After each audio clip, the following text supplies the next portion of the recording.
All right, sorry for the tin roof, and sorry for the noise in the background from the elliptical. Getting after it, feeling blessed for another day above ground. That in itself is a success. Not gonna have time later, so while I'm working out, making this video. Hopefully that works for folks. If that doesn't, well, feel free to not watch. And that's where we go into setbacks, not failure. What's the difference? So a failure would be, yeah, you have that setback, you weren't successful in whatever it is you did or were trying to set out to do. But you try again, and you try again. And if it doesn't work, you try again. The failure is you have that setback and you don't move forward. That's the difference. Now you can get into the aspects and into the weeds with that, but really that's my perspective.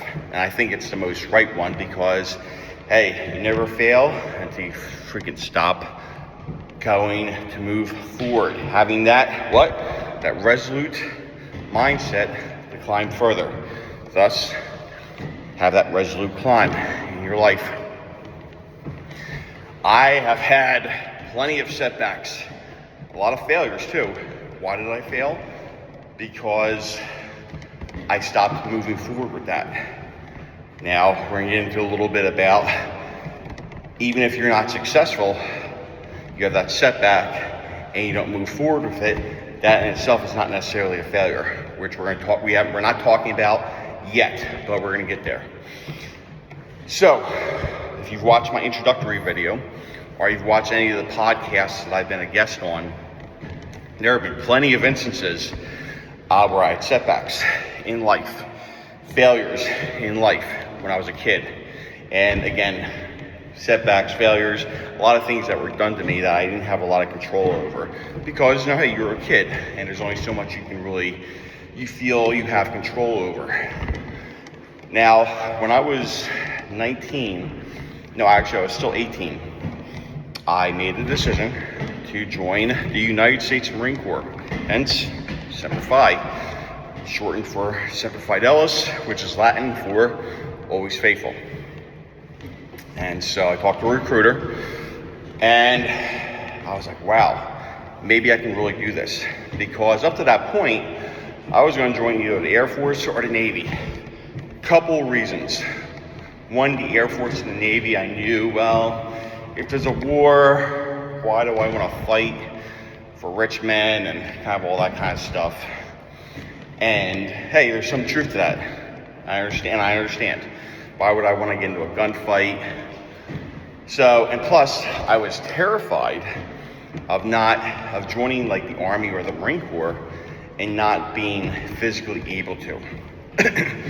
So much to the point that even when I joined the Marine Corps, I would ask veterans, like, hey, if I can't make it through Marine Corps boot camp, can I still join the Air Force? Can I still join the Navy?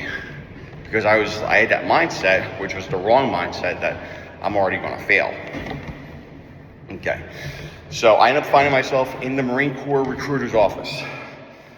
And me and the Marine Corps recruiter, what really got me was he was reading Bullfinch's mythology and Greek gods and feeling like usual kind of sales pitch. And afterwards, because I had told him, hey, him being a recruiter, him planning out the battle space, knowing his audience, I told him I was studying classics. And I was reading the Homeric works in its original ancient Greek, and I was learning Latin. So, hey, he's reading Bullfinch's mythology, which I was actually going through pieces of, although at the time I was going through the Nordic mythology part. But he was talking about the Greek gods, which I was familiar with, and blah, blah, blah. And I was like, wow. And the Marines are like that, and challenge yourself in those aspects of those heroes that you read in the Iliad.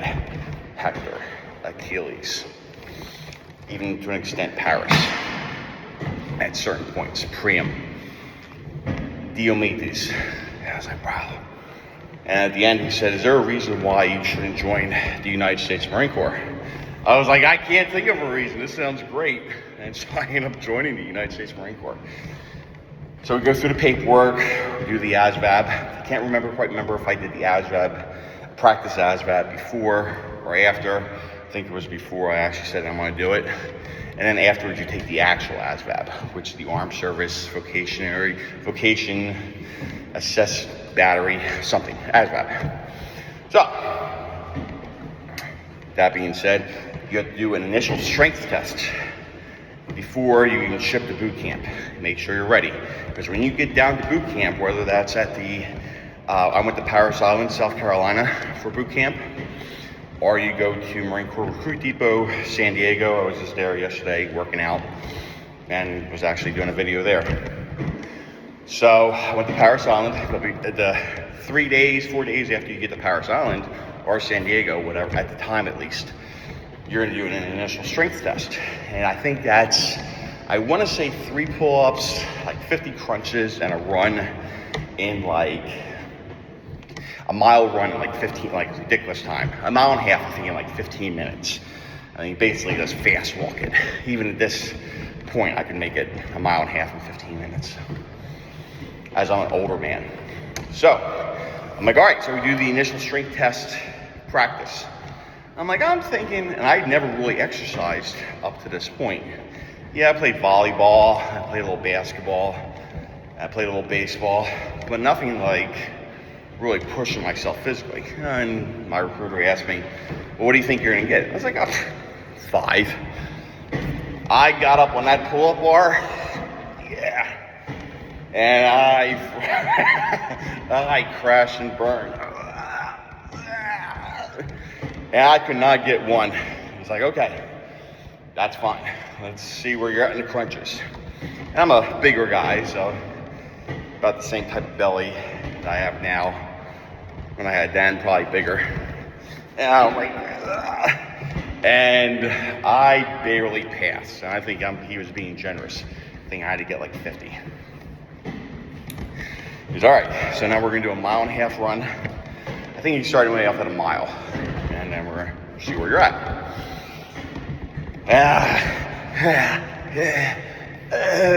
And I made it like 500 meters, and I'm just like, I'm like Gomer Pyle from Full Metal Jacket. And I crash and burn. I finish, but I failed. He's like, "Hey, Algio." He's like, at first it's like, now that I've joined, it's no more, "Hey, mate, hey, Mike, hey, big dog." It's Puli Algio. I was like, man, that changed fast. "You failed." And then getting that line over there, I was like, "Oh, shit." I was like, I gotta tighten this shit up. If I'm gonna do this, the fact that I never thought I'd ever have the capability to be a Marine, here I am trying to be a Marine. The last thing I'm gonna do is go to Parris Island, South Carolina, freaking fail this thing, and then have to come back home to Philadelphia to my brother's house with a freaking shaved head saying, "Oh yeah, I couldn't make it." Wasn't going to happen. I already had the mindset like, man, if I fail this thing, I go down there, I fail this thing, they're going to send me back. My hair's going to be, I knew the first night they shave your head. And I'm going to come back after failing the initial strength test with a shaved head saying I couldn't make it. I was like, no way is that happening. So I started pushing myself constantly. I was like, okay, let's get that jog in. I had a CD player at the time, but it would skip ahead, so I couldn't even listen, not like nowadays where you have phones and iPods, or even listen to music on your watches. So I started running. Even when it was snowing, sleet out, I'd be out there slipping and sliding. I'm gonna make this. I remember having that mindset, I'm gonna make this. So out there jogging every day. Out there doing push-ups and pull-ups every day. Actually, if my brother Billy sees this, I love you, brother. Hopefully you don't be mad at me. I almost busted, he had in his house, he lived at the time, he had some on the roof of the basement. He had some water pipes.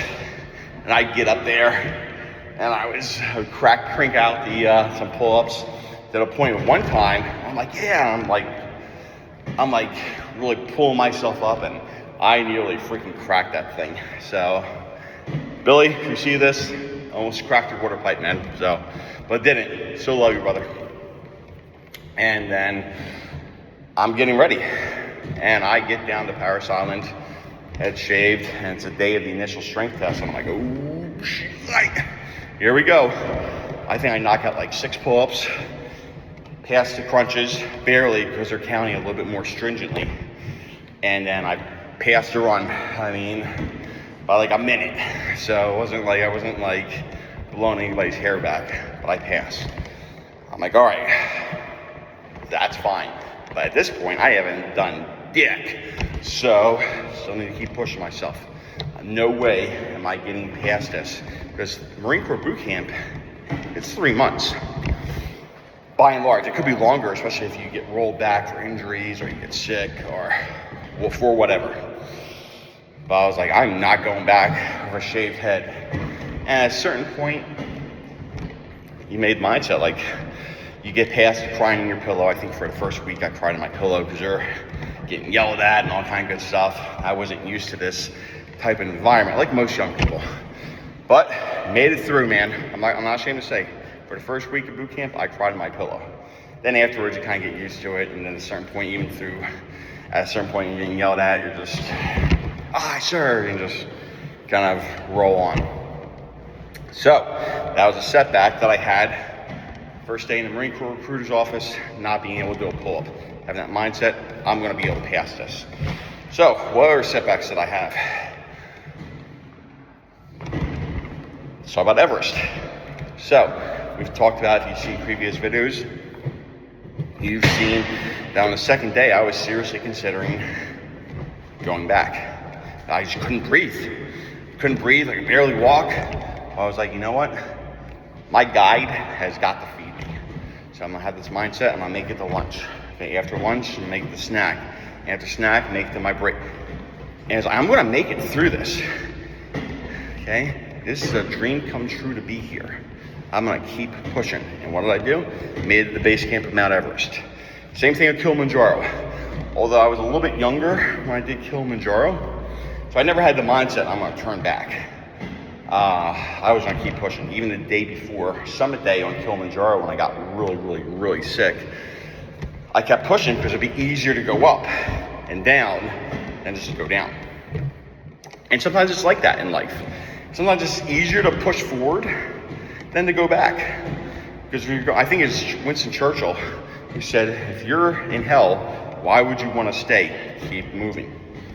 Might have been Churchill, might have been someone else. At any rate, if you're going through hell, keep moving. Why would you want to stay there? No reason. Now we can get into law school a little bit. For those who follow my videos, who will eventually read my book when it's published here in the next, hopefully a month and a half, 2 months, is I failed law school 2 times. The first time I went to law school, I was so focused on my dick and banging the fellow students and banging other chicks and not studying properly, not living aligned.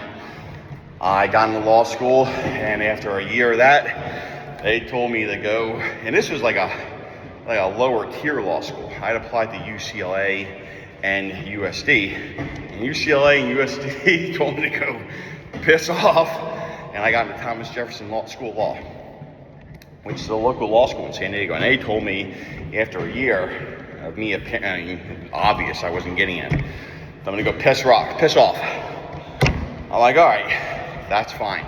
So I found another law school, the even lower tier law school, called Trinity Law School. And this is not a ding on anybody, but just because, these aren't law schools that are well known outside of the local area. That's the only reason I'm mentioning that they're a lower tier. Not saying that their education is anything less than Harvard or Yale or UCLA or USD.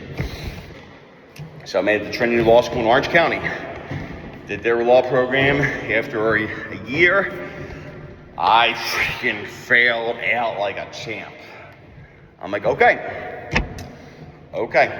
this is something that's obviously not meant for me. God has not meant this for me to do. And so I applied and got into a nursing. Could you imagine me as a nurse? I got into a LVN program, and I was going to start that night. I put some as just like interest. I was like, so I applied to San Francisco. So I got some information from San Francisco Law School, who had just opened their campus in San Diego. So I made some inquiries, talked to the guy, and he's like, hey, we can get you in tonight on a provincial basis. I'm like, whoa, whoa, whoa, whoa. I was thinking like, at most, at best, I'm not saying I would even do it. And maybe next semester. He's like, Mike, it's a year-long program. You can't start next semester because it's going to be in the second part. So if you do this, it's going to be another year. I'm like, all right. So I talked to Laura. For those who know, you know Laura. Damn on me more about the kitty. And I'm like, hey, this is what's going on. She's like, Mike, you would make a shitty fucking nurse, even an LVN. You don't have the patience, and really, quite frankly, it's not for you. Go to the law school, do it. I'm like, well, there's no guarantee I'm even going to get in. So if I do this tonight, I'm missing out on the program for the LVN. I'm giving up my spot because I got to be there. And it's like, just go. And I'm already starting a week late. So I'm like, all I have is and I wasn't even really prepared. By prepared, I only had and this is only with a few hours notice. So all I have is my anatomy notebook. And I don't even have like a piece of paper because you take notes in the book. I'm like, oh shit. So I had to like borrow pieces of paper from other students. Actually, Ryan Sarah, if you see this, first guy who helped me out, love you, brother. And I started that process. They let me in. They had some very frank conversations, me and the dean. Dean Desies, love you, brother. If you ever see this, so much respect for you, sir. And you were there for me 100%. And they had a valid talk with me, and I was like, you know what? I've had setbacks. I'm going to keep pushing. I'm going to do this. So I make it through the first year, barely. Second year, barely passed constitutional law. I actually technically, spoiler alert, don't tell anybody, I actually technically failed constitutional law by 1 point. But they did something where, hey, it's a law, man. So there's always an exception to the exception to the exception. And they let me pass. So, thank God. And I failed remedies at 1 point. They let me pass. Again, 1 point. It was a 1 point policy or rule, which was fine by me. And you know what? I have a doctor of jurisprudence on my wall. Taking the bar, again, for the third time, the California bar exam, taking that here shortly. And failing the bar. I failed the bar twice before. So you're spending 2-3 months beforehand preparing for the test. You take the test, you freaking fail. And you get a letter of, basically beforehand before the results come out. Basically, you have failed. And it's like, fudge. Okay? It's hard to get that letter, especially when you've dedicated so much time before even the test to take the test. You spent money, time, blah, blah, blah. So, but taking the bar for the third time. If I got to take this thing 3 more times, that's fine. That's okay, because I'm going to keep pushing to the day I die. I'm going to keep pushing to pass the California bar exam. Okay? Because in the end, ultimately, I've met some great lawyers who've passed the bar in the 5th or 6th time, and they zealously advocate for their clients. And I met some lawyers who passed on the first try, and they are like freaking rocks, man. And add to that, they give 2 shits about their clients. So, hey, it's not a failure if you keep pushing. It's just a setback. I made it through the Marine Corps, even though I had that setback with the initial strength test. I had my doctorate of jurisprudence, even though I failed law school twice before graduating law school. And I almost had that setback with Everest, but I kept pushing. Keep pushing. Have that resolute climb. Stack those wins to be the best you that you can be. So, sorry for the noise in the background.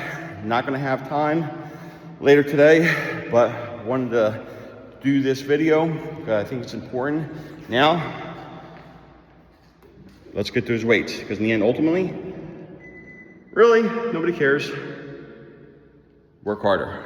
Let's get it.